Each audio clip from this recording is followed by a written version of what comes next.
Hey, what's up, everybody? This is Cha Cha Mystique, and you now tuned into Live at Radio. Today, we got another dope, exclusive interview, conversation, just a vibe with Black filmmaker Alonzo Herran. And I hope I'm saying that right, but we're going to get to what the Herran means. Do I got to roll my tongue extra? What's happening there? But go get your smokes, go get your drinks, go get your snacks, and we be right back with it though. And I hear him say, and I hear him say, and I hear him say, I hear him say, and I hear him say. Disclaimer. Copyright disclaimer under Section 107 of the Copyright Act 1976. Allowance is made for fair use for purposes such as criticism, comment, news reporting, teaching, scholarship, and research. Fair use is a use permitted by copyright statute that might otherwise be infringing. Non-profit, educational, or personal use tips the balance in favor of fair use. So strikers, no strike me. Yeah, strikers don't strike me with your hating asses. And without any further ado, Mr. Alonzo Herran in the building. What's going on? What's going on? Yes, what's going on? What's going on? So we do have a lot to talk about. You are pushing out movies back to back to back. Usually studio production team and stuff like that, it takes time in between films. How are you able to accomplish that in such short a time, have a fast turnaround like that? Be honest with you, sometimes I have to ask myself how I'm doing it. But at the end of the day, um, I just think, people always say you got time for this, you got time for that. And I just figure I look at it the opposite. We don't have that much time. So, a lot of this is out of pocket. So, I made a lot of money in real estate. So I take some investments that the profit and I just reinvest it into projects that I want to do to keep telling urban stories, that's out here. Yes, but that wasn't like your background. But let's go back and rewind the time a little bit so I can get to know you a little bit better. And we do got a lot to talk about too. You a retired detective and everything. But I know you from Jersey. But how did all of this start?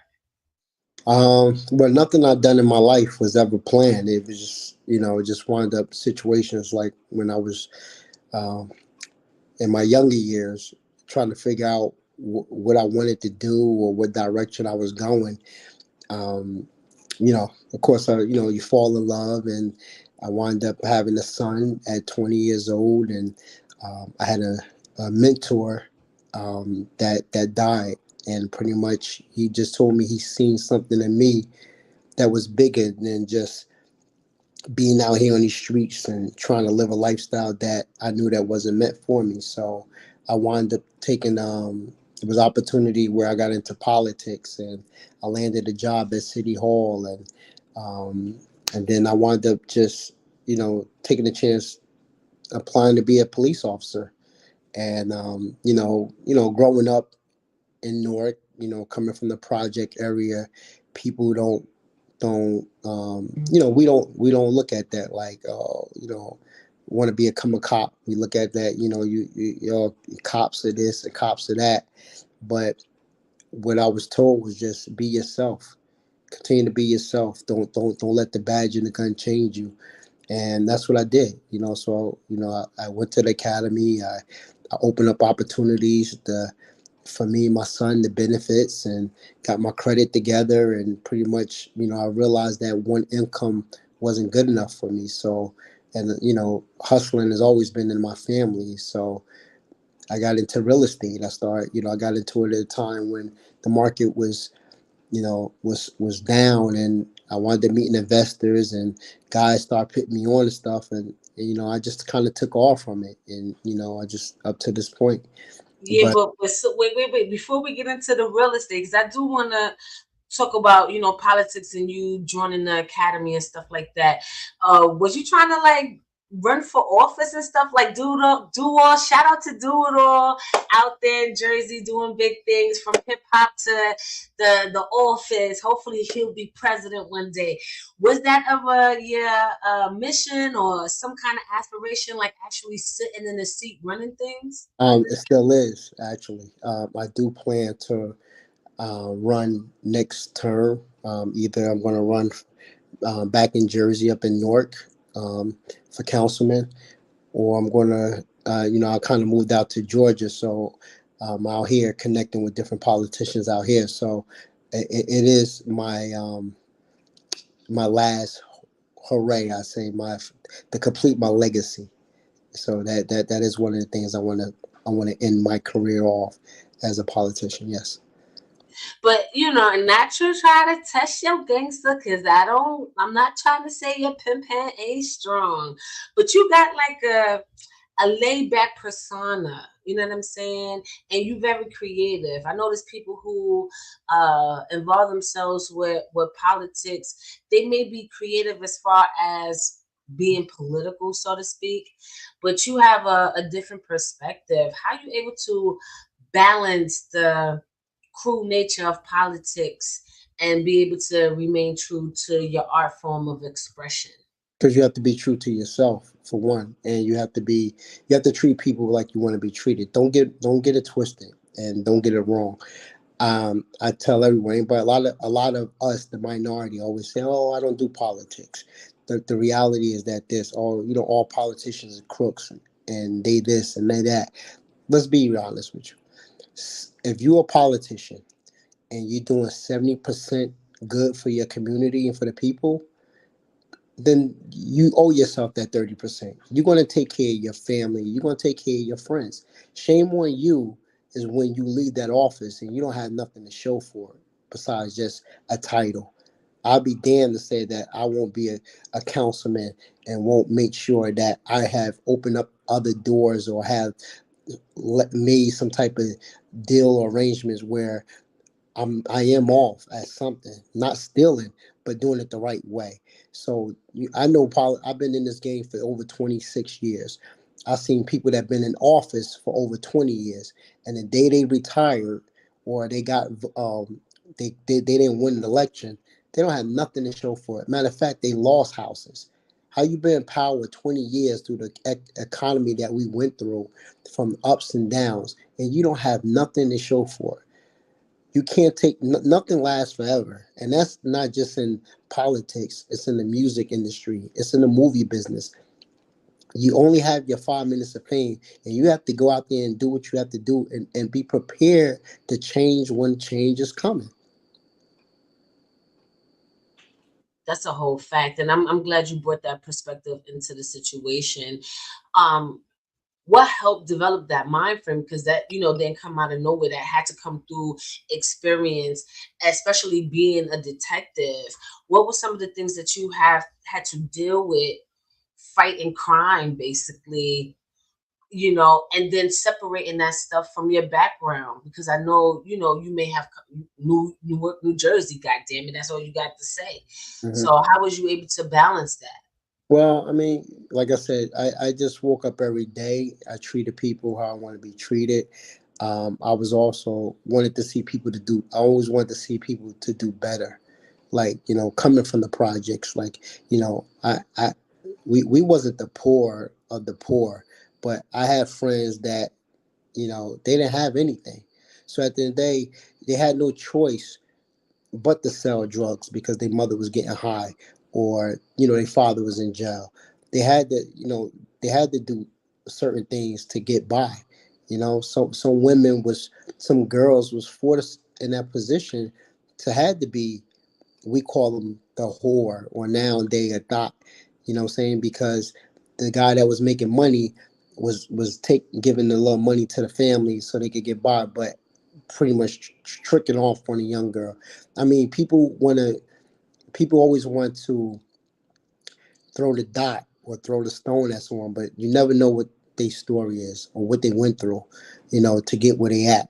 The bottom line is that, I want to see my people grow, even though it's a lot of hatred and envious, and it's always going to be that. But you also have to have that small percentage of faith and believe that we can change, that we can overcome certain things, that it is enough, especially in this day of time, for everyone to eat. We can't always talk about the white man holding us down, because he's not holding us down now. We have enough rich athletes. We got enough rich artists, out here, but they still don't want to invest or help each other grow. You know, What do you think is the reason for that? Because I hear a lot of people say a lot of different things, but from your vantage point, what is the thing that you feel like really needs to change in order to shift that energy? the egos, the egos, the hatred, jealousy. It starts there. It starts with stop letting things get to your head, because just as quick as you rich today, you could be broke tomorrow, and it's a proven fact. I'm not throwing those stones at Diddy, but this guy was on top of the world. This guy that made other people millionaires, but at the end of the day, look, you will hear some of his comments on top of the world, baby. You know what I'm saying? No one can stop us. You know, but look at him now. He's hot, and people just don't see that. If you really took 50 Cent, Diddy, all of the big Suge Knights and all of them, they could have did a collaboration to the point where they controlled the hip hop industry. The That's Jay a Z's, fact. the And you Jay. know what's so crazy in the culture? You saw that a lot happen. Like people was in other people's videos. You saw that in One More Chance, Self Destruction, Public Enemy, Brand Nubian videos. You could never have a Brand Nubian or Flavor Flav, but you ain't see another nigga. Or oh, that's Buster. Oh, is that Das Effects? Oh, is that this? All in one video. They all came together instead of looking at each other as the opponent. They would get on tracks with each other. We That's haven't had that in a long time, right? because it's so much we self division. Oh, this one, he driving this one, oh, he getting all the girls, or this one, we counting another man's money. That's crazy. I mean, at the end of the day, listen, and I tell this to any man or even woman, that at the end of the day, listen, if you're gonna rock with me, you rock with me, because there's always gonna be another man that look better than me. There's always gonna be another man that got a bigger dick than me, and another nigga got more money than me. The whole big thing is that, listen, I breathe, and I bleed loyalty. And you know what I'm saying? So I rock with anyone that's willing to give me that 120% back. But the greed is so much, like even in the film world. I mean, you got film producers from New York and Detroit and Jersey and Texas. It's people throwing dots like, I ain't fucking with him or this, that, and third. It's cool. I mean, listen, it is what it is. I mean, some people, when people throw shade at me, it makes me hungrier.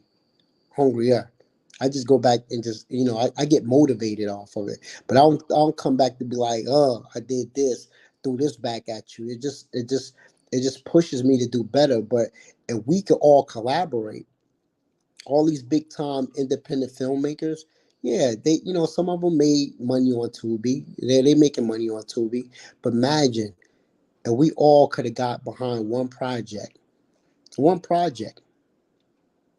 I mean, when you see the credits, you see 20 to 30 producers' name. You see 20 Yeah, to you 30. posted that on your Instagram. You gave Exactly. a whole montage of all the Exactly. directors. You had from Money and Violence, you had Luke Steffens up there. You had a lot of people that I can't really name off the top. Because And it's been yeah, and I created. saw that too, and I'm like, yeah, that is a fact. Look at all. I grew up in the Marvel world, growing up watching Spider-Man and the Hulk and all that. But look, all the Fantastic Fours and all that, all the Marvel movies. But look when Black Panther came out. Look how many producers named.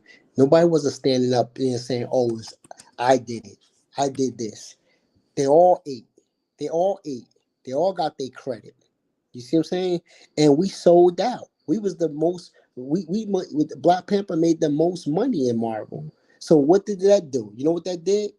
Now you see every time you see a superhero movie, a black character's in it now. They throwing us in there. Not to play the race card. It's just to show how much we really control and what we could do together instead of being separated. You know, Because so that we are the culture. I think we sleep on our own greatness. At the same time, we still have that mindset. We know we great, but we still see ourselves on that um gladiator field where it's eat or be eaten. I can't vibe with you because I feel like you're gonna come get me later. It's that too. fear mentality. You know what I'm saying? Either you're gonna surpass me and I'm gonna end up starving, or that kind of thing, not realizing there's more to gain in collaboration. And you know what's so crazy? Your new movie is Ain't Enough.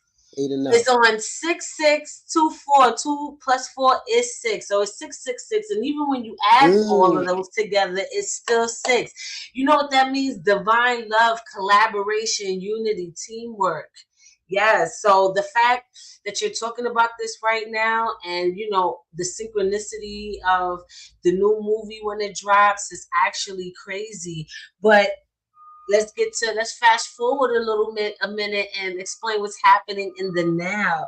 So you got Is A Enough, and on there is Mr. Commodore, Sophia the Body, and shout out to her because she was in Money and Violence second season. I remember that. hmm And you got Caesar from Black Ink Crew, and this is crazy because this is the first time I'm like really seeing him as an actor.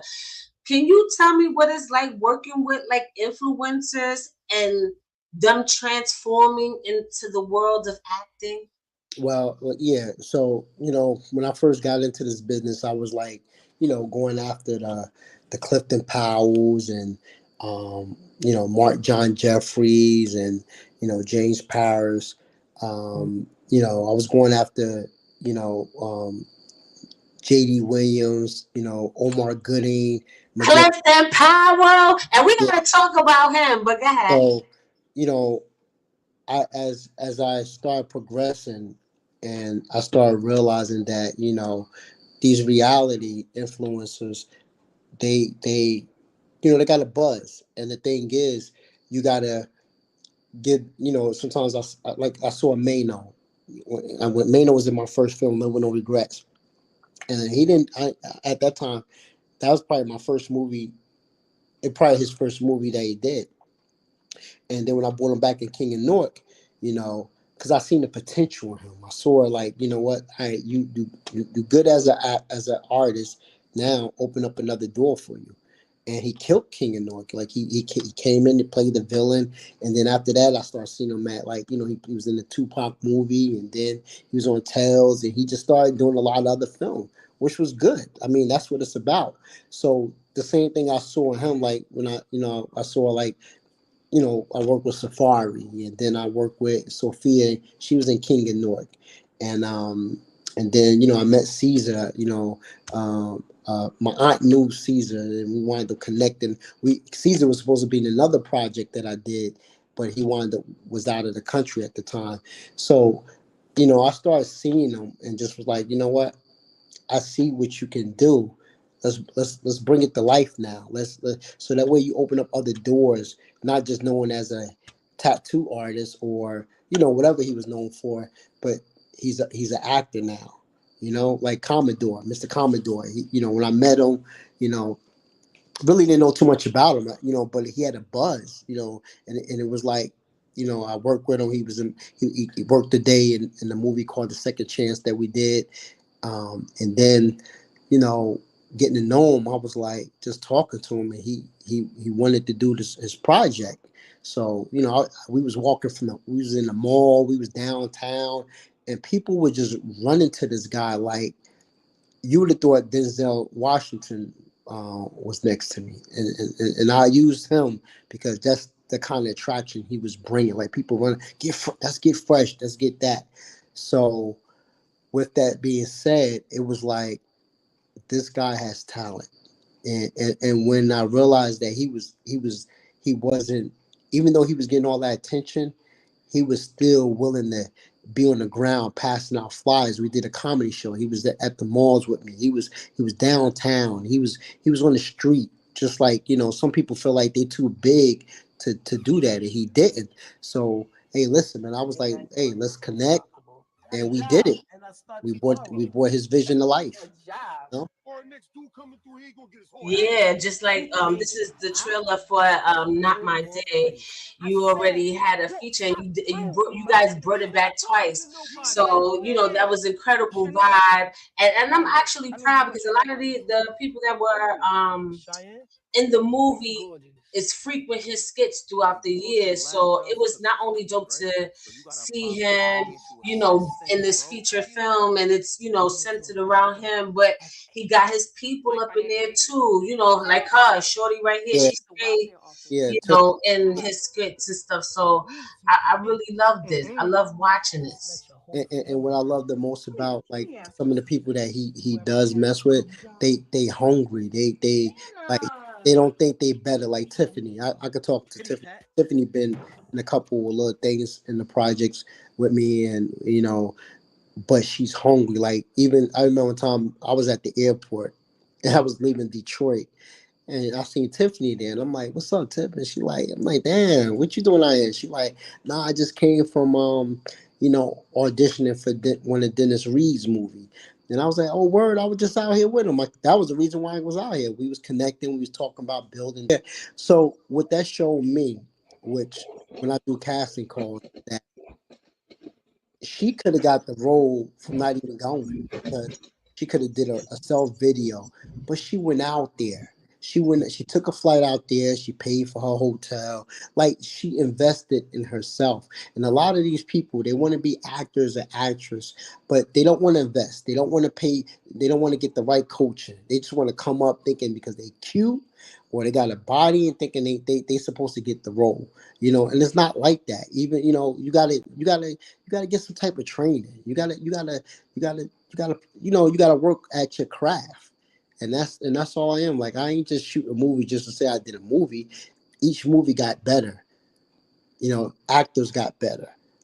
I got better as I progressed in my own films. But that's what it's about. It's about us getting better and be able to try to connect and build that gap, bridge, and support each other. Really support each other.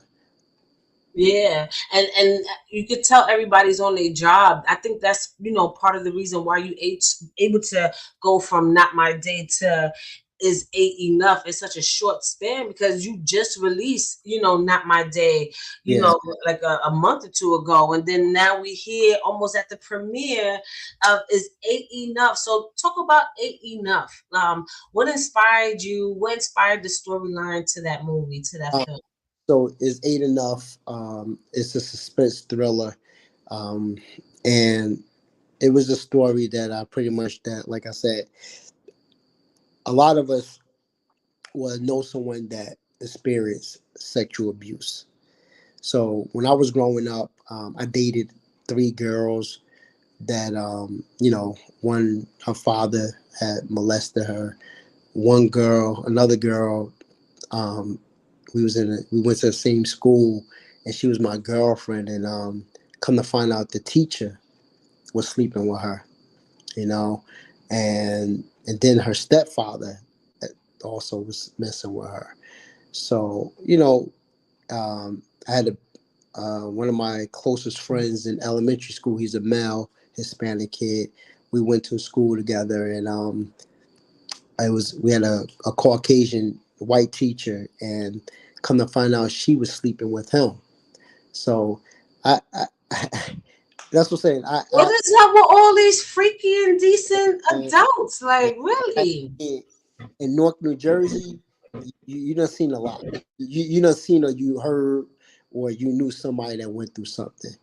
And and and the bottom line is that I wanted to touch on that. So I wanted to step out of my element from doing, after we did the comedy and we did the martial arts and we did the faith-based film and the street.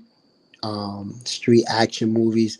I wanted to touch on a story, a real story. So, I got with the writer, told him my idea. Shout out to Julius Burrows. And we put this story together. And I wanted to I wanted to give some other people some opportunity. I wound up going to a high school film festival, and I wanted to use some of the characters um, that was in that really went to school, that's going to school now for drama. The same school Michael B. Jordan went to, Tisha Campbell and J.D. Williams, to Arts High. So we got about three students from there, and then we got a other bunch of cast That's members dope. and Derek, and then like I said, Commodore. I went to him with this because I was like, listen, man, everybody knows you as Get Fresh Out, and you funny, but you know what? We already, you already killed them in Not My Day. Now I need you to play a villain. I need you. This is going to really open up some doors for you because everybody loved you in the comedy And world. show his range So too as a new actor let's see and talent. when people see this movie, are they gonna hate you? You know what I'm saying? Because that's what the real actors. When you're like, man, I hated you in that movie, man. Oh, I wanted. Yeah. So Yeah, and I got a few. Like, and Clifton, he's one of them. Wait, but before we move forward, let me ask you this. You know what I'm saying? Because art does imitate life. You know what I'm saying? I think life is the initial inspiration. Um, Obviously, you was in close proximity with these tragic stories and different things like that personally, right? Was this a healing process or therapeutic for you uh, going through this? And then it's like, so before you answer that, because like it's like such perfect timing in the wake or in the light of the whole P Diddy situation and politics. A lot of people and pedophilia and things of that nature is being exposed by the pedophiles, but that's me saying that. And there's a lot of things like that being exposed right now, and it's like you're right on perfect timing. Was this a healing experience for you, actually expressing these sides of the many faceted story? I won't say a healing experience for me because I haven't really, really experienced that. Like, I have two sisters. I have a son. And those experiences made me cover my son more. Like I wasn't that parent that like, sort of like, oh, I want to go stay over this person's house. And I'm like, well, they could come stay over here, but I'm not. You just don't never know what's going on in the household because times are different. See, when we was, I would say when we was younger, when we was growing up, or maybe when our parents was growing up, it was more about force. Like, somebody took it and did it. You better not say nothing, I'll kill you. It's not like that now. Like these, when I was a cop, and that's when I knew I couldn't stand that because I had a couple of sex crime jobs that I really went to the scene and really lost it. Really wanted to, do something that I would probably regret or be in jail right now. But and it was more. These situation wasn't more. He forced me. It was more he like you know like I had one case where the girl the mother was allowing the boyfriend to watch the girl. She only knew him for 3 weeks, and he told her he'd buy her a dog for her birthday if she allowed him to penetrate her, and she allowed it to happen. And he did it a couple times. And when her birthday came, he didn't buy that dog. That's when she told her mother. So, it pissed me off because, for one, a lot of these women, you just bring any and every guy around your house. No, that's a no no. That's one. You ain't got Yeah, we gotta protect our kids. We to. really do. You know what I'm saying? Unfortunately, we live in a society where people are sick like that. You know, when you dealing with somebody or even on an intimate level, that's the last thing that's on a person's mind. Are you touching kids? Because, you know, if you had that information, I don't think a lot of people would be in those relationships, so to speak. But But I feel like then, we need to do better, even as acting. You know what I'm saying? As a black film, we see what happens in Hollywood. You know what true. I'm saying? And all And, those things that happen with young children like that. You know, they be like, oh, well, with their chaperone and stuff like that. But I feel like even on that level, parents yeah, got to do a man, better got to job. do better. I don't care who you are. Like even those stories when God bless his soul, and we still don't know what's true or not. But even when with Michael Jackson, you know, I don't care. He the world. I'm not sending my 12-year-old kid to go stay at your house and stay in your room. Like, Facts. you know what And I'm saying? that's what killed me about the whole situation. Because how does nigga already went to court and everything like that for supposed to be touching on kids, but y'all still sending your children dead? I mean, and That like don't doesn't get make me wrong, sense. like when you look at somebody like how like I mean, we don't know who he was dating or who he was sleeping with or what the sex preference was, but you got when you talking about being around somebody like that, you got to take all that into consideration, and even with the R. Kelly thing, yeah, we knew he liked young girls, but at the end of the day those parents letting them go stay at his house. Come on now, like what was Them you? parents knew he liked Yeah, them no, young girls too. no. You know, they That's like need to be in prison with his that's ass if like you telling ask them me. But go to pick ahead. one for the team. You know what I'm saying? Like, come on. So we always want to throw the blame at certain people when they had some issues, but you just kept feeding them. So they sickness grew. So I kind of want to talk to you a little bit more about some of your films that you produce. Now, I really feel like you got a thing for martial arts, action films too. But I think like you used to watch kung fu movies on Saturday morning. The reason why I say that because of the Fearless 3. So, and it was talking about martial arts and different things like that. What inspired, and it's kind of different than what you was doing previously in movies. What made you go for that change? Well, I do have a martial arts background. Like my father, he used to teach karate on the side as well. Okay. My father had like two to three different karate schools, and I trained when I was coming up. It was a sport that I was very good at, but I hated doing it because it took away from me being able to hang outside and have the freedom that I want. So I had a couple not good karate movies that I did. Like I grew up on the Karate Kid, The Last Dragon, and this other movie called No Retreat. I used to like the Bruce Lee movies. So it's that when I got into the film thing, I wanted to kind of do like almost like a something like a remake to The Last Dragon. So that's when it came with the martial artists underground fighting, but with the superpowers with it. You know. Wow! It kind of gave little hits of Little China. What was that movie with it's like an 80s movie and they like in this underground world downtown somewhere downtown something. I Yeah. forgot. But go ahead. So, I wanted to do something, and when I did the first one, that's the thing when you jump into these movies, you like we did the Fearless one, not even thinking or planning they could be a Fearless two, or a Fearless three. So, it was just like jumping into them and just and it was like let's do it, let's do it, let's try something different. But yeah, so it was more of a personal feeling wanted story wanted to do, but it's still it didn't get the buzz like I wanted it to. I should say.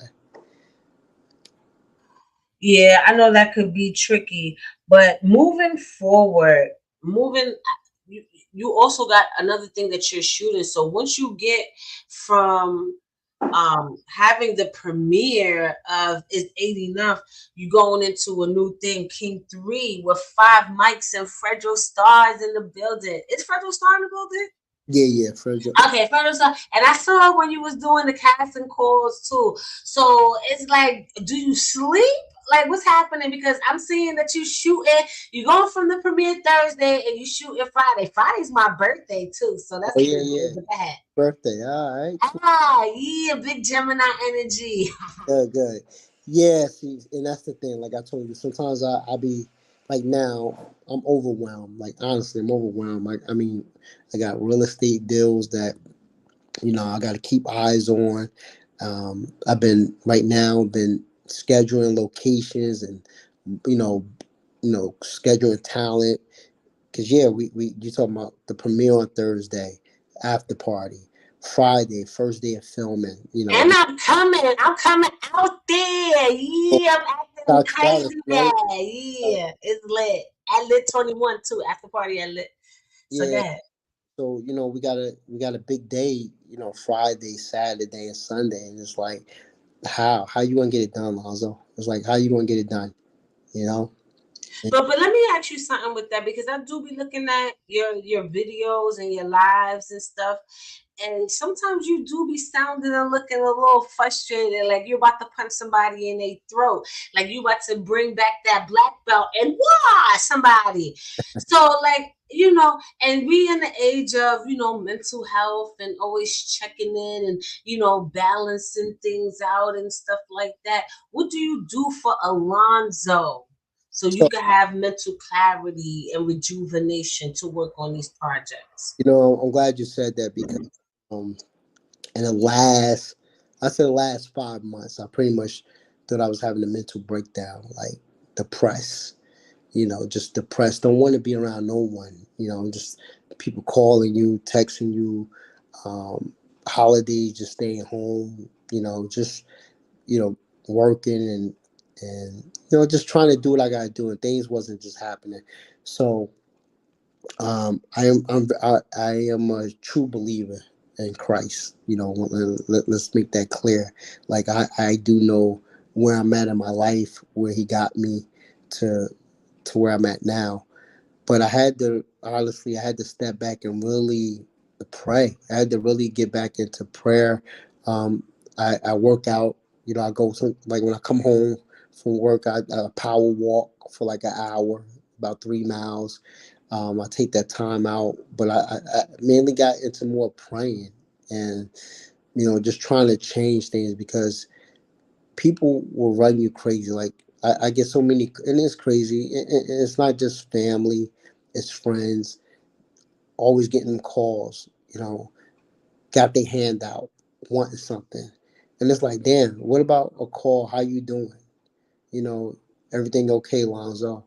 You know, and so I had to just really just like kind of step back and just let God do it. And let me tell you something, since I submitted and just really, I think I needed that. Like now, things are starting to turn. Things are starting to look better. Things is moving forward. So I'm going to Well, continue. since nobody likes to check in on you, I'm checking in with you. I What's up, Alonzo? appreciate that. And don't get Are me you wrong. okay?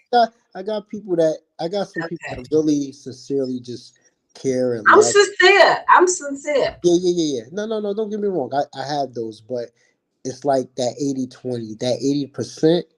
Oh man, it's like I hear And they want the I, most from you I too. hear I hear what you say, Alonzo, but I need that $1,000. You know what I'm saying? It's like they ain't trying to hear it. And people don't.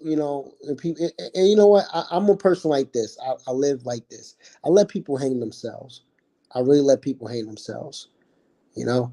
So at the end of the day, I'm just because at the end of the day, I feel like all I got is me. What I'm saying? At the end of the day, I got to be strong. I'm my son. I'm a grandfather. So I got to be strong. I have to, people are counting on me. I felt like God got me here for a reason. He ain't done with me. You know, He's either if it's going to be in the film world, it's going to be in the political world, it's going to be in the real estate. One of them. One of them is, but is where I'm meant to be. But touching people's lives is where I'm good at. I'm Where you feel the most fulfilled. exactly. So when I feel good, that's when I feel good. When I'm able to put a smile on somebody's face, or when I done a good deed for someone. I gave person when people say, "Yo, I appreciate the opportunity." Some people, really appreciate that. Yo, I appreciate you for thinking about me for this role, or gave me this opportunity. Then you got those that they feel like they entitled, or like, but at the end of the day, you gotta be thankful for the good, and you gotta be thankful for the bad as well. Yeah. I kind of kicking myself in the ass right now because I was planning on going to the casting for King 3 too. I was thinking about it. And And you I'm just not an actor too, but I kind of want to get my feet wet a little bit hey, you never with know. acting.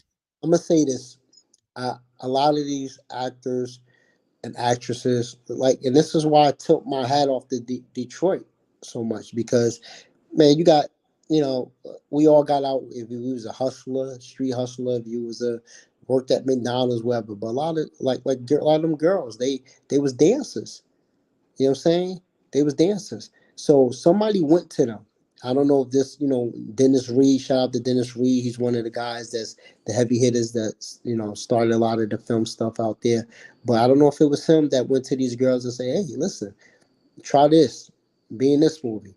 Now, these same girls, they getting booked all over, $1,000 a day, hotel travel, $15,000 a day. They getting booked. You see what I'm saying? So now they done open up a whole nother door. Never thought they would be acting. And that's what I would like to do for the tri-state area. I would like to keep doing projects, grabbing a group of actors like Spike Lee did. Look what he did. He made Samuel Jackson. When you book Samuel Jackson now, Yeah. it's like how many millions is coming behind him. You know what I'm Hmm. saying? Halle Berry, Wesley Snipes, you know, um, you name it. All the people that he had in this film, Denzel. Anthony Mackie. You know what I'm saying? People be forgetting, but Spike Lee gave him that opportunity in that movie. She So Hate Me. he's underrated. He's really Yes. underrated. And But I love Anthony that, Mackie in that, that that, movie. Go that watch it so you know why I'm saying that. But go ahead.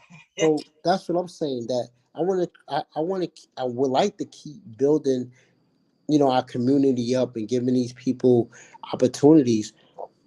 But it takes not just me; they have to believe in themselves. And I tell people they don't. Some of the actors they don't even want to promote the project. They don't want to promote themselves. What do you think? Somebody just going to call you up and say, "Hey, I just want to book you in"? No, you got to go out. You got to network. You got to support, because you never know who's going to be at that premiere. You never know what director, what producer, what other actor, or actresses, or anybody to be there. But some people are like, "Oh, I ain't in the movie. I'm not going." Nah, that's then you're not really a true artist. Even sometimes me, I'm out in Atlanta. I can't flying up and down, to go to everything. But you know what the thing? I do post it. I do try to support on that end, and that's what anybody. I post people stuff that don't even know me.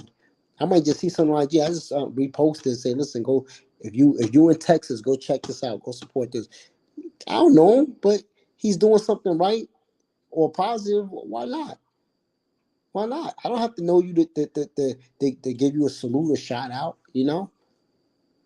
Especially when it resonates with you. I think people should always do that. You know what I'm Sure. saying? When things resonate with you, you be like, yeah, touche.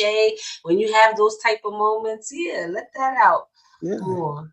So it's our time, man. I mean, and it ain't gonna last forever. You know. You know. 1 minute you, like I said, you mainstream, you a big actor today.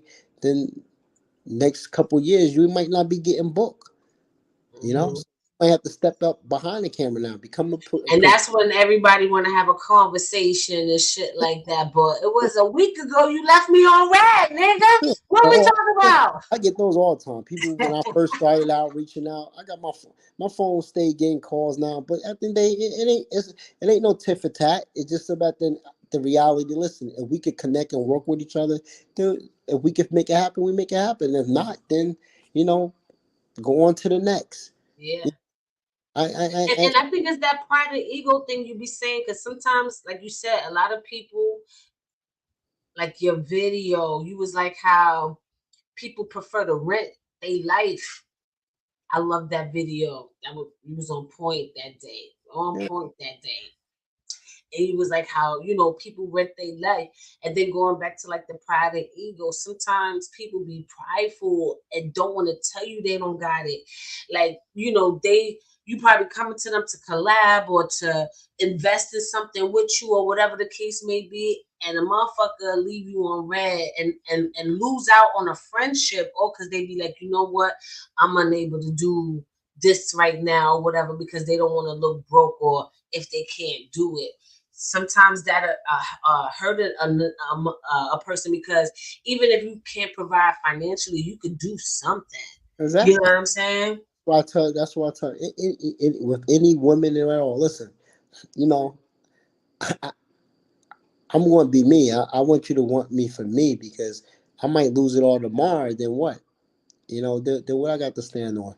You know, but you got those that and you got a lot of guys mess it up. They're out here trying to play the big Willie and this, that, and the third, and then the girl is, oh, she a gold digger. No, you came at her like that. You came at her big Willie style. So you started something and you can't afford to keep it up. Shame on you. Come Yes. and be yourself. First of all, if I even know you about that, I'm not even. I'm turned off right then and there. But be yourself. And that way y'all could build and y'all might could build something together or grow together. So Exactly.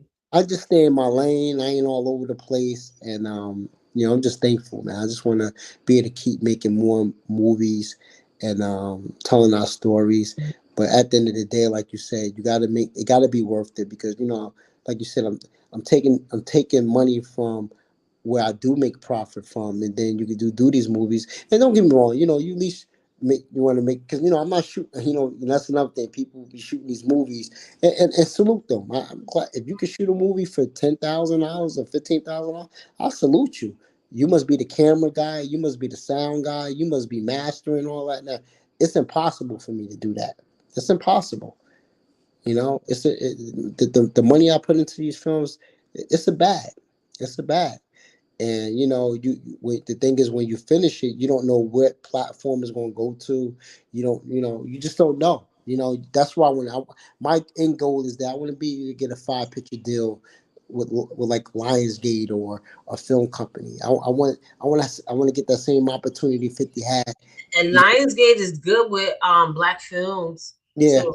And if you, and thank you for talking about it. Before we jump too much of a gun, I kind of want to stay right there when you was talking about like platforms, because you on Tubi, you on these and Tubi is popular. Like before, people used to want to strive to do Hollywood, and now everybody, as long as they on Tubi, they lit. You know what I'm saying? That's like a major thing. It really is. You know what I'm yeah. saying? So, what streaming platform is the best for a black filmmaker to have their um, film Well, on and stuff like that? What is Tubi actually doing it? I mean, Tubi is right now is one of the best platforms for independent filmmakers to make some money. Amazon was that platform before.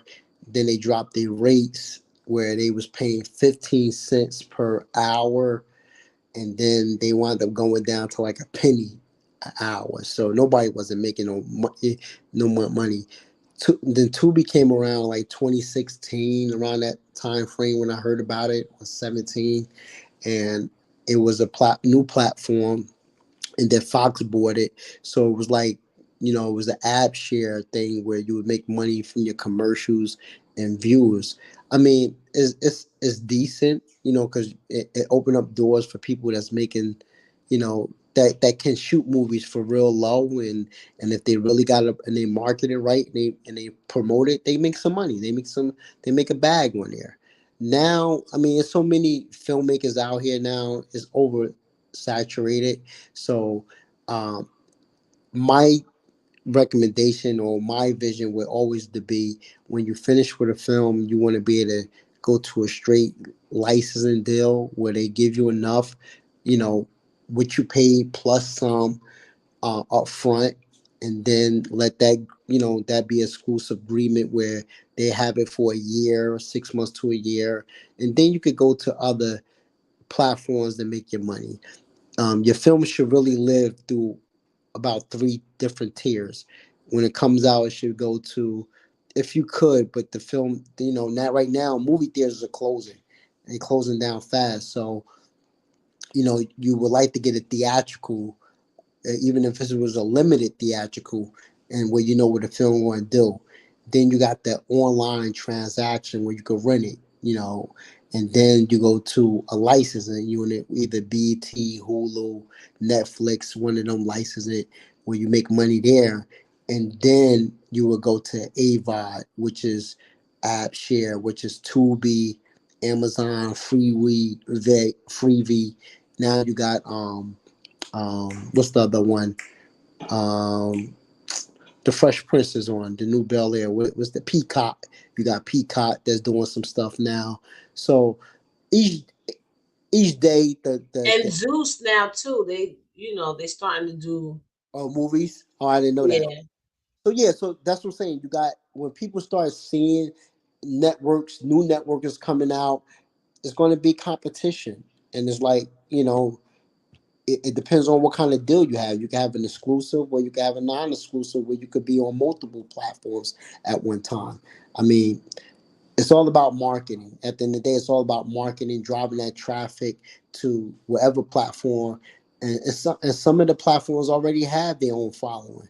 Like Netflix, they could push an email, and they could go out to millions of their subscribers to say, check out this new movie. You know, so that's what it's about. You could be on several platforms, but the rules is changing. And of course we, as They independent. always change the goalpost when we start getting ahead. I That's, always notice that. that's And I true. had to ask that question because you see so much, because I'm more in the hip hop world. Of course, I talk to filmmakers and actors and stuff like that, but primarily, it's more music for me. And you see what these artists go through with these streaming platforms. You even had what's his name? Shit, hot nigga. What's his name? Mm. He went to jail and came out. How? I don't know his name right now. He went to jail and came out. Yeah, hot nigga. And when everybody was doing the dance, dark skin brother.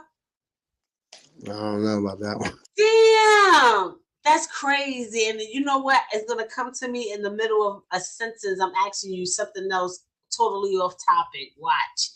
But he just finished talking about how everybody is hitting him up why he's not producing no more music. Why and he was like he's no longer putting it on the DSN audio, like basically internet music.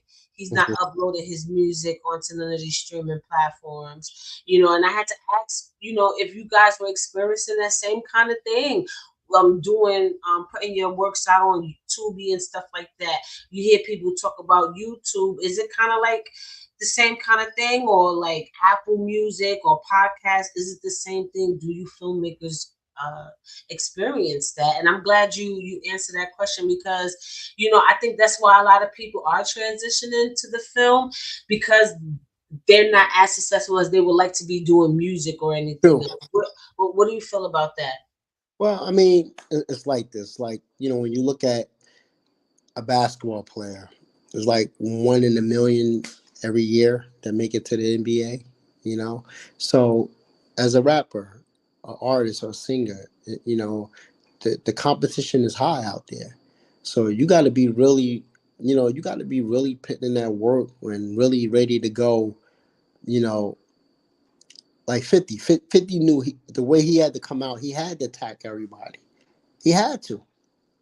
Him, it caused controversy, but it made him who he was.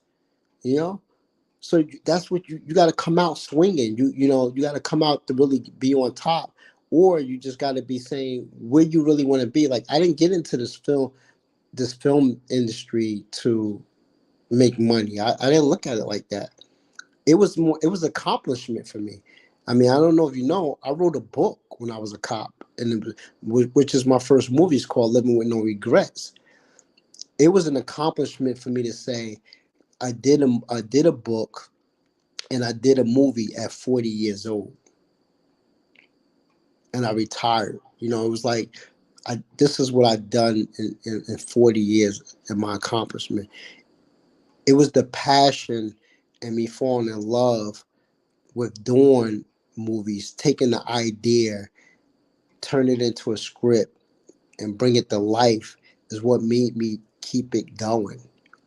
Maybe keep it, made me to go on to the next. So when you're doing things for the wrong reasons, you're going, especially money, and money motivates you.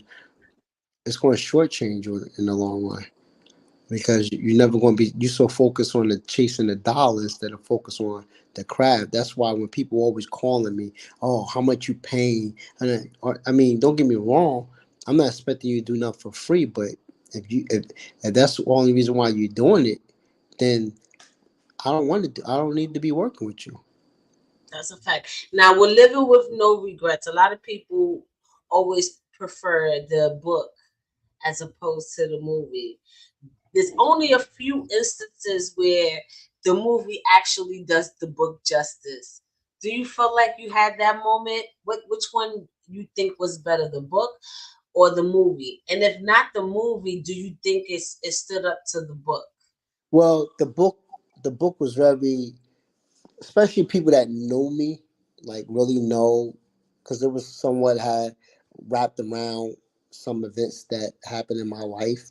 So unless you really knew me, you know, the book would have been more entertaining because they lived those times with you. They kind of knew growing up in certain parts of Newark and things that we used to do growing up.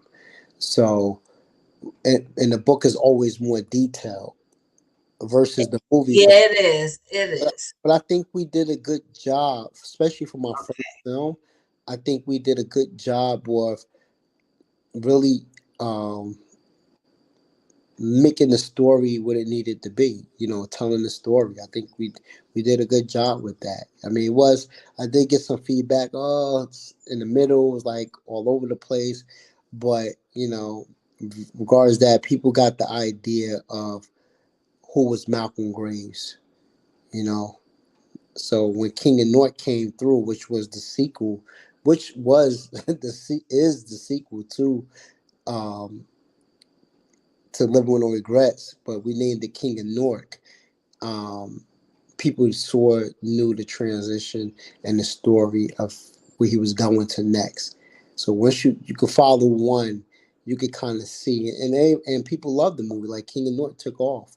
Then we came back with King of North 2, and now people looking forward to King 3. That's why I'm like I waited, and I'm really this might be my. I'm not. I would hate to say this, but I'm be honest with you. I'm putting my all into this one right here. So King 3 is like it's my baby. You know what I'm saying? It's my baby. So I gotta finish. I gotta do it right. I gotta do it right. Yeah, you got five mics in there. Fredro Store. Who else is? Can we know anybody else? Oh, Um, that's still on the hush. There's some. I mean, Frederick Starr. He had a recurring role. He was in King of North too, so he's a major role in this one. We got a recurring role. We got JoJo Simmons that got to come back. We filming with him. So Five Mics. Like I said, he just signed with he signed to my man EMG Records. So it was good to bring him on since that's family to me. So we got some people we're gonna be bringing. We got my man we got a couple of Detroit people that's gonna be coming on. So we got some people in the works. We still at the beginning. I know people like, oh, I didn't get a call for the get cash yet, but we still. Yeah, and shout out to Detroit too, because Detroit with the independent film, they definitely doing their thing. I gotta, give them a shout out and all of that. Now, Tubi has a peculiar reputation of the quality of acting. that be on there. Do you feel like you contribute to that, or do you feel like you are the thing that changes the narrative? Um, well, you know what? I mean, in some ways, I'm gonna be very frank with this. Sometimes I feel disrespected because it's like, and it's all about education. Because at the end of the day, how we educate each other on certain things. So, you get a lot of people. Well, I want to be in the Tubi movie. I want to be in the Tubi movie. I want to be a Tubi star. And it's cute to hear you say that.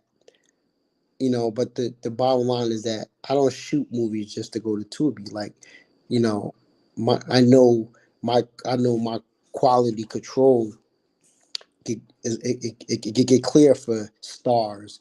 It could get clear for a major network. But Tubi is just a platform that we wind up in the movie wound up being on. That BET may have passed on it. Maybe it wasn't the storyline that they wanted, or all black network, or but at the end of the day, we don't. You got some people, yeah, they could, and I think that's what I ain't gonna say. Some people say that's where Tubi went wrong because they started accepting anything. They started letting people shoot cell phones, and the quality wasn't there, and just doing. But you know what? At the end of the day, I ain't mad at them because I yeah, feel the same way with podcasts. So trust me, I know. Like yeah, everybody and their mother wanted to do it all of a sudden after the lockdown. yeah. Where So you got people who really do this for real, for real. But go ahead. but at the end of the day, it gave them an opportunity to go make a film, and they made some money off of it. But the real deal is not showing they perfecting on equality. We got to get better. We got to get better at actors and actresses. We have to get better in lighting, at sound. The way it look. We that's what you shoot for, quality. Good film, good actors. I mean, we all start off giving opportunities and hooking up our friends, but at the end of the day, you want to get known. Like, I just want to leave. Like, I remember, like people say, I remember when you started out and you got better. And that's fine with me because that showed that I progress. you know. But you got some people. A Tubi platform is all they're ever going to be able to get. You know, and even now they changing up. They supposedly be changing up what they accepting. So maybe it's going to be less. Content that people be instead of them uploading 200 movies a week, they might be only loading up 60 or 75. But it should just make you go back in the can and get stronger and get better. That's it. Just get stronger and get better. You know. Amen to that. So, you got a lot of things lined up. I'm even scared to ask you what's next. Matter of fact, because I ask this to hip hop artists all the time. Who's your top five dead or alive? But you can't say like the Mount Rushmore of hip hop. Who is your top five filmmakers, dead or alive? I can't That even say the Mount Rushmore because it's different, but go ahead. I mean, I definitely would like to meet. I don't even want. I ain't gonna say I want to work with him. I just want to meet him and just shake his hand and give him his props. Definitely 50 Cent. From where he came from to where he's at now. Um, and he could walk into any room, any network, ABC, NBC, any cable network, and he could strike a deal. So I'm definitely gonna give him his flowers. A lot of people hate on him. At the end of the day, but we got. He's one of the guys that made it. Um, Wait, before you go to the next one, let's elaborate on 50. I think a lot of his trolling is for the internet. Just want to say, and the only reason why I'm putting that out, and we are talking about film, is because a lot of people was like, "Oh, he talking so much shit about Diddy, so much shit about Diddy," but Carisha was just on damn, the drug dealer. Well, they all drug dealers, but Meech. oh yeah. Okay. BMF. Yeah, yeah. Carisha and them was on BMF. Fucking Night and Day Junior was on the other joint too. Like he has a lot of like his kids and other things like that involved in his projects. So I think this nigga knows how to troll the internet because a lot of people like watching the train wreck, and he's able to captivate you with the train wreck to will you in. So shout out to him. But Yeah, that definitely 50. Um, who else? God, it ain't too many of them.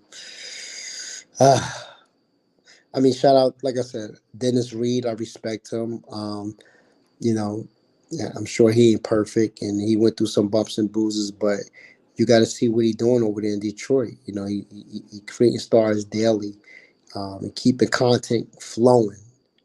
He dropping movies like two a month now, if that.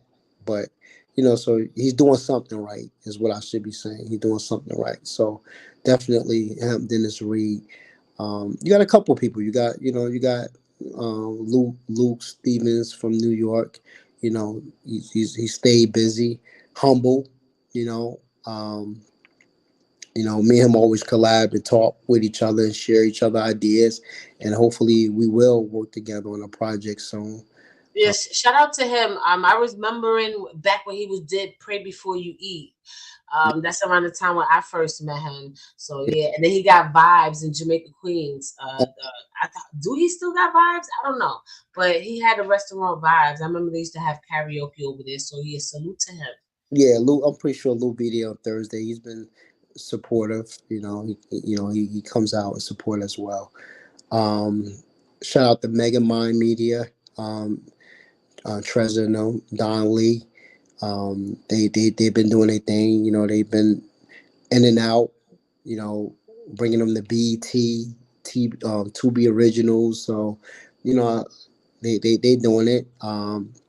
Shout out to Yandy. Yandy, she's been producing. I met her years ago, but I know she had produced another associate of mine named Noel Calloway. She produced this film years ago, but she just came out with that other Weekend Getaway. It's on BET now, so she's doing executive producing. So yeah, those are the few that I could say that I'm really proud of and glad to see, and just trying to help others grow and get out there. But it's a lot of us out here. You got Jay and Benjamin. He just did his first film that's dropping in July. You got my man Alsa D Banks, and that's the guy who I like. Actually, he the one that got me to writing a book. Alsa D Banks, reading his books, No Exit. The But how did that happen? What made you sit there and write a whole novel? Is it a novel? Yeah, it's a Yeah, it's novel. a whole novel. Because my grandfather, he used to be a big time gambler, heavy respected Muslim guy in the community. Um, but he used to always talk about, I'm gonna write a book one day. I'm gonna write a book. I'm gonna write a book, but never did. He died and never did. So, um, I started reading. I never was really into the urban books, and then I started. Somebody put me on Al Sadiq. He's from Newark, and I started reading his book like wow. And then I jumped in reading Terry Wood's books, and then I said to myself, everyone has a story to tell. It's all about how you tell your story.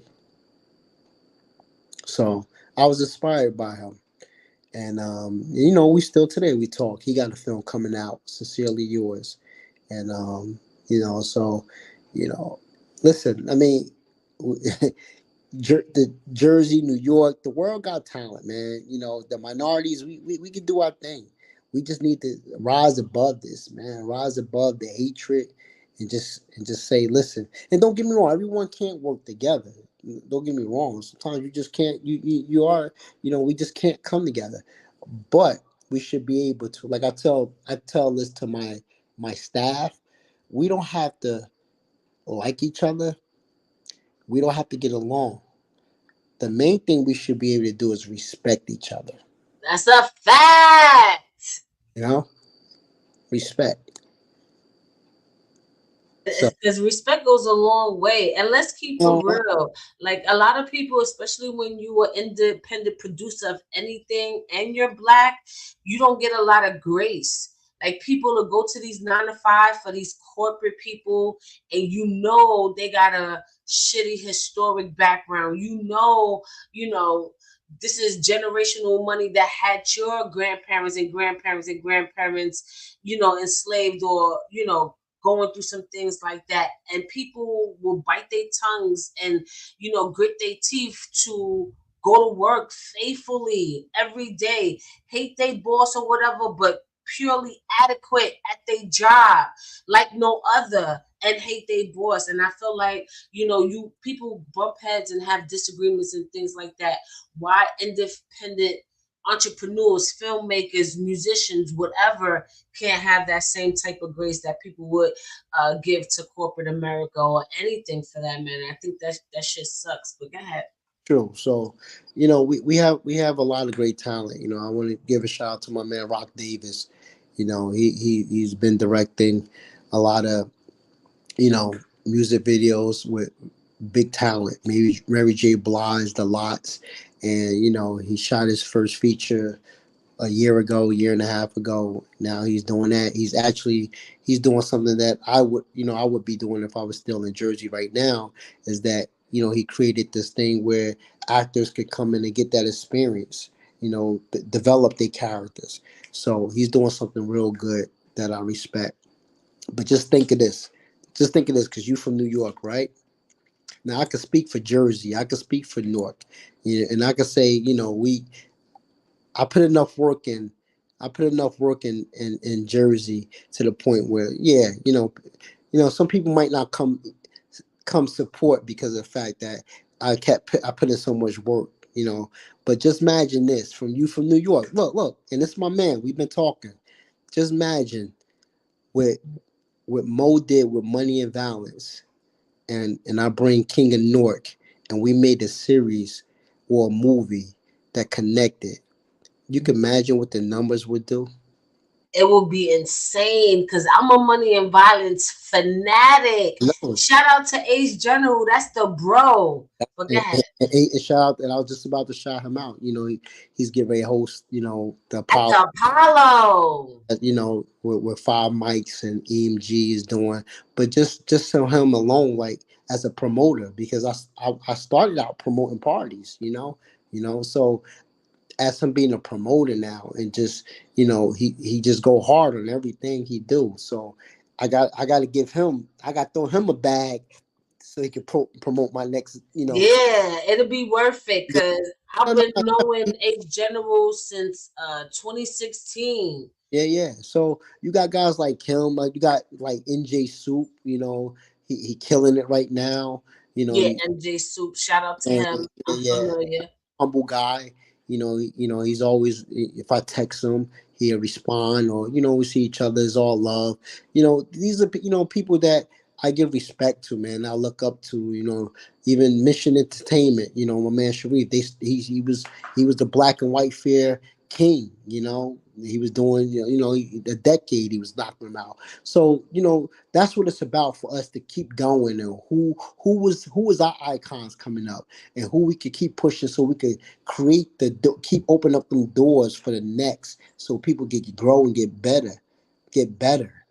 You Yes. know? That's what it's And about. and for my people out there watching, I think this is a perfect time to salute historically because people want to celebrate Black History Month on February, and I kind of want to shout out to Oscar Michaud, independent Black film maker back where it was segregation, black and white. He owned his own theater and production company, and his mission was to put the imagery out there that we were greater than maids and butlers and whores and thugs and buffoons, with painted with black faces and stuff like that. He wanted to show you the different raw stories of black life in America, and I want to shout him out. Oscar Michaud, do your Google research. Actually, I named one of my sons after him. His name is Onyx Michaud. Mm, So yeah, I just wanted to take that moment in time to do this as we're talking about collaborating other great filmmakers, especially independent ones. Yeah. Yeah. So yeah. It's a powerful thing, man. I also want to give thanks to Bernadette for making this happen.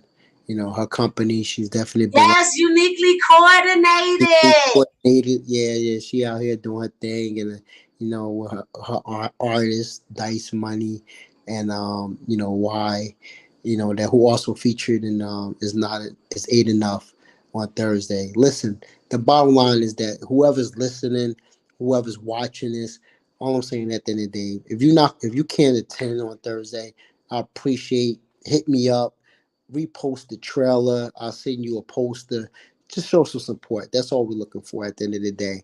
If you were gonna come out to a great you come into a red carpet premiere. It's gonna be star studded.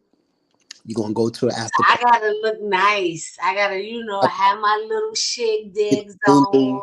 you get the And mingle, take pictures with the cast. You can also chop it up with me. We start at King 3. We still got some roles available. But like at the end of the day, this is how you network. You want to come into this field, this is where you gotta be at. You gotta be at events like this, you know? So come support us. yes, and I'm definitely going to do. But that was the message towards you. I already knew I was going. But that's to all of you guys, and I hope I see you guys there. Dad, what is the ultimate when people look back on your life? You know, Haran, what you want people to say about you in this industry? I know you filmmaking right now and stuff like that, but listening to your past and everything like that, I know that there's so much more that you're capable of doing. So, what is the ultimate goal out of all of this? I just think when my name come up when I'm passed, that he was a humble, real guy. That's it. He was humble, real guy. He had a good heart. That's it. Ah, bendito. What is Haran? What is that? You Spanish? What's that? I'm all black, baby. Both of my parents are Okay. black, but I do have a Spanish name. I still question my father where that came You from. know, It is what it is. So you ¿cómo know. es tu nombre, Herran? ¿Cómo es que es Herran? Herran, you mm, gotta do the hard mm, like that. That's how you do it. yeah, let him. I'm only joking with you. Yeah. But no, that's cool. Yeah. So that's it. I just want to remain humble. I'm grateful, and I'm known as a good guy. That's it. Yes, I believe that you are a good guy. And, I love the way you handle your trials and tribulations and frustrations with so much grace. And you're so transparent, too. I really appreciate your posts in between you marketing your new films and stuff like that. Just seeing your day to day is actually inspiring. People need that. Um, People need that. and Sometimes. sometimes I can see that you frustrated too, but the fact that you still pushing, because sometimes I ain't posting. If I'm mad, I ain't posting shit. I see you tomorrow. Yeah, But you got that push, But anyway, is there any last things that you would like to say before we get up off this? like I said, I just to the cast and crew of Is Eight Enough. If you're watching this, listen, I appreciate you. We did a good project. Continue to push the project. Shout out to Jay Burrows, the writer. Shout out to Alan Welch, the DP, and his guy. Shout out to Jamal Hall, who assists us. The producer, Akia Johnson, she was there for me, especially in my transition from here to Atlanta, coming back and forth. I appreciate you. You still a ride or die. um, all the cast. I definitely appreciate you, all the people that have been supporting Royal Family Films from day one. I hope y'all come out. Let's connect, let's network, and let's just look for the future. Yes, and I can't wait. Salute to you for pulling up to Live at Radio. This definitely was a dope conversation. It actually put things into perspective. Me knowing even in the independent film industry, we all face a lot of the same things, on our come up to success, or aspiring to do the things that we love to do, and to see your strength, like I said before, is so inspiring. And I can't wait to see what you got next. And I can't wait to see you on Thursday. Yeah, I'm gonna be the cute one looking nice. Hi. Yeah. Yeah. But and it's my birthday. That's my birthday eve. Damn, I'm breaking my birthday in with y'all niggas. Yes. We gonna go up. We gonna go up. Yeah. And then I gotta come back to get my Boricua on at the festival. But yeah, I can't wait to see you on Thursday. All right. All right. So thank you so much for pulling up to Live at Radio, and I see you, yo. Definitely. All right. Next time. Yes, y'all, we had another amazing interview. Yes, we did. Yes, we did. Yes, with Alonzo Herrera. Herran. I hope I'm saying that right. But yeah, shout out to him, yo. And yo, he put that work in. You know what I'm saying? And you could tell that he's a part of the culture that's growing platforms like a Tubi and different things like that. I think right now, because it's not as big as like a BET or whatever, people still and I'm not saying that's what he did, but I'm talking about all, other people and stuff, not realizing that this is the talent that's actually not only going to blow themselves up, but blow up platforms like a Tubi, where it's going to be well respected and up there like a Netflix. So, we always fucking changing the game in every room we step in. I love being us. I'm so proud of us. Like, we are so multifaceted, multi-talented, and resilient. We are so fucking resilient, yo. We are the culture. We change, form, shift, whatever the culture, and make it our own, yo. That's why we need to take our power back and truly own it as we should, because man, it wouldn't be shit without us. It'd be stale old bread, and nobody wants that, with the moldy flecks and stuff like that on the side. Yeah, bland as the motherfucker. But anyway, thank you guys so much. This is my birthday week. Yes, I'm getting excited. Yeah, we're about to turn up.